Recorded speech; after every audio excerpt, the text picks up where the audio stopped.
clearly visible. And that, could you imagine, you go home and you open up your images you took and you got something like that, and you didn't even physically see it.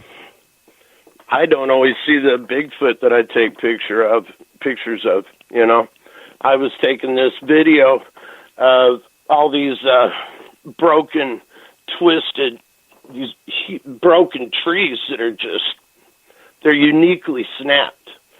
And all these huge twisted branches and stuff, you know, broken, twisted branches. And something, I must have like the light on my cell phone as I'm, it's the only explanation I can come up with. But so you know, I'm taking video of this tree and I'm showing it, and about the 228 mark of this video, you start seeing something looking back at me. You see two pair of eyes staring back at me, and as you you know, and this is there's been a lot of stills pulled from it, so you can see all that on my page and stuff. And you know, there's been a lot of people that have helped me come to understand even stuff that I didn't want to understand. Yeah. Well, you know what I found, you know, really interesting, you know, months ago when you sent me those pictures. Okay. Gosh, it makes you insecure to have to talk about this stuff that you're experiencing and that you're compelled to share your testimony of. And you know, and like, you know, my page is starting to grow, you know, it's looking at more than 1,500 followers now, you know, and it's starting to grow, and so you get a lot of the haters and stuff like that, and it, you know, are people that want to challenge things in a critical way, but what I'm starting to understand, and what other people are starting to understand, and like what you got a picture of the other day, or your wife did, is that there's something else going on that's starting to be witnessed more and more, and it's not just Bigfoot. And you know, how much longer can they hide aliens or, you know, UFOs? You know, I don't know, but the point is, I think it's, you know, the people now. You know, it's funny, Dale. Back 10 years ago, people didn't talk much about, you know, Bigfoot, you know, or they didn't talk much about UFOs because they were scared they would be labeled something. And it's been the last couple years, it's really turned around. People, you know, like doctors, lawyers, police officers, you know. I had a sergeant from the Portland Police Department was going to come on my show back about 8 months ago. You know, him and his wife were in Tillamook, Oregon, camping last summer in that area. And, you know, he claimed he saw aliens, you know, in the woods walking near the road. And he told his wife, and his wife turned around and looked, and then she saw them, but poof, they were like gone, disappeared that fast. Hello? Yeah, our Skype line is cutting in and out, our phone line. I apologize. That's a bad thing with Skype sometimes. I see. So I see. Yeah, well, at least we're reconnecting. And if something happens, I'll call you back. But, you know, can you imagine, you know, he was going to come on my show and talk about what he saw. But then at the last moment, you know, he's a sergeant. He's been there for 20 years. He started worrying about, you know, his credibility on the job, being a police officer. But then a week later, we had Peter Davenport on our network. And all of a sudden, he was getting reports from the UFO Reporting Center of people seeing aliens on the ground in Oregon. There was another sighting of aliens, you know, it looked about the same. I think it was like 130 miles away from the report up in Tillamook. So, you know, and it's always out in the woods. So something is going on. Definitely. And this, again, is in the Cascades here also, you know, the Willamette National Forest. So, you know, from where you're at all the way through here, is Bigfoot territory, and you guys have documented a lot of UFO. You and Michael Hall, is that his name? Oh, yes. Oh.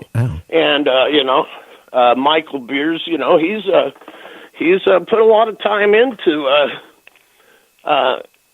bringing observation to these strange anomalies, and these strange events, these strange lights, all of this is, and a lot of it, weird things are happening in the Cascades of Washington and Oregon.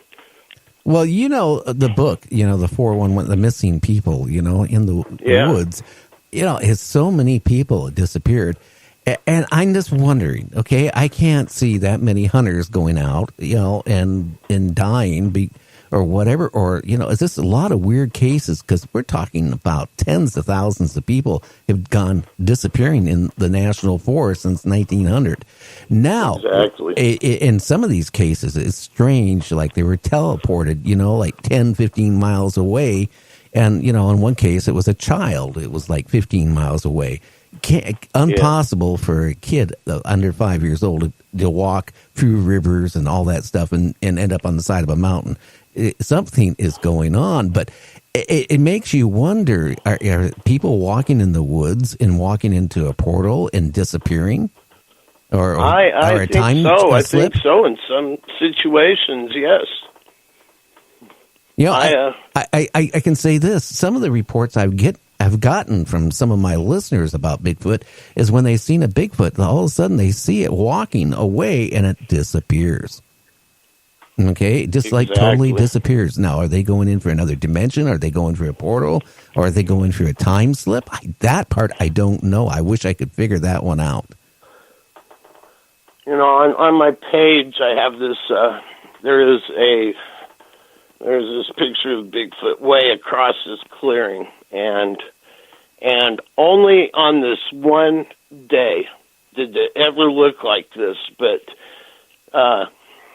again, on my page, it has it, and you can see I could see this Bigfoot moving from side. I didn't know it was a Bigfoot at the time, but I could see it pacing back and forth because this light, this white light behind it, blinked from side to side as it moved. You know what I mean? And I think it's a portal. I really do. I think it was a portal. And there's a lot of weird stuff that happens around this clearing, but I think that day it's never looked like that since. Now, when you're out there looking for Bigfoot, are you hearing the knocks that is associated with Bigfoot being in the area? Oh, yeah. Yeah. Knocks. I've heard him sing and woo and whoop in the rain in chorus of Bigfoot. And I mean that. I do. Once in a blue moon there, I'll show up at just the right time, and they are just going off. And they love to sing. They love to sing in the snow. They love to sing in the rain.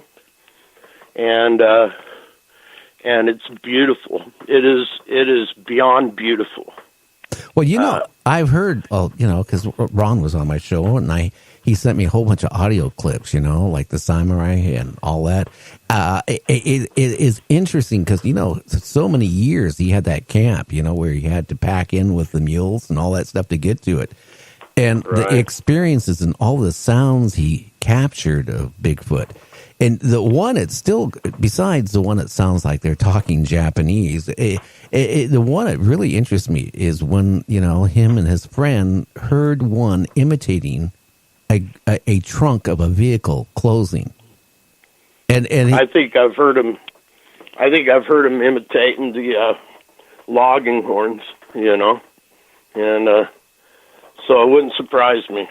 But I've heard him. I think I've heard him mimic gunfire also. Oh, I wouldn't doubt that because, but Ron was saying is there was no roads around there at all. Not even, forest roads. No, nothing where he was going at. So how could, that tells me that whatever these creatures are not just in one area. I think they're somehow, teleporting themselves in different areas. I don't know. It's strange. Yeah. I wish we could. It's all on the table right now, isn't it? There's so much coming from every direction. I mean, from a spiritual side of Sasquatch to the people that are cynical and will only accept all the pieces that fit in the box.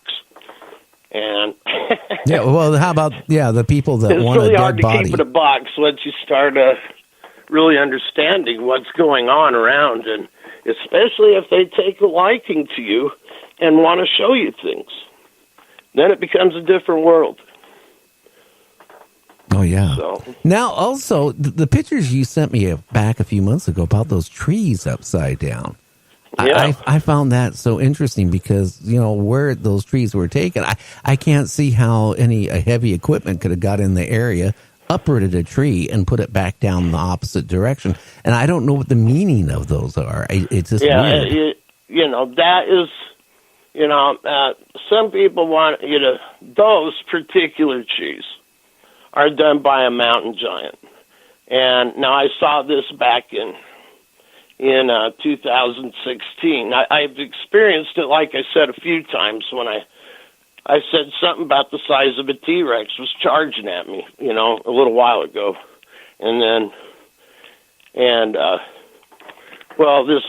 this one day I woke up and was going to relieve myself and I saw this Sasquatch step from one tree to another. Now it had legs on it that were, I swear it was like 75 or 80% of its total height. And we're talking about something, I'm talking probably taller than 20 feet, okay? It stepped from one tree to another and up into the shadows it went. And then that's when I saw the mountain giant, and I'm trying to make sense of what it is I'm looking at, and I'm thinking, a black and gray primered car maybe, and all of a sudden it lifts up off the ground and steps forward. Then the other foot, boom, I can see its foot, and I'm realizing that is a very huge black and gray furry foot, about the size of a mid-sized sedan. I'd be scared. And it stepped forward and disappeared. Now, disappeared. Now, Dale, we got a caller. Go ahead, caller. Yeah, hello, Gary. Hello, Dale. This is James. I got a question for Dale. Have you ever noticed, in all the times you've had sightings or encounters with Bigfoot, have you ever noticed any patterns in the atmosphere, weather, or time of day, or anything that you could, put together as something to help in your research?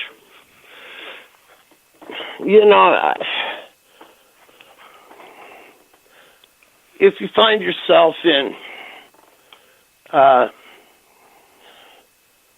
it's really hard to define. I don't think there's a lot. Part of my area could be maybe considered the Bigfoot Highway in Oregon. I don't know, but I know that they're in my area all year round. What you're asking is, do I understand a pattern in migration or something like that? Any, in other words, every time you've had sightings, you notice any other patterns that coincided with the sightings? Like, was it time of day, or were there other animals around, or just anything? Maybe I've seen them, at various times of the day. I've seen them at night. I've seen them staring back at me at night, but they are where they are, and For those, the best thing I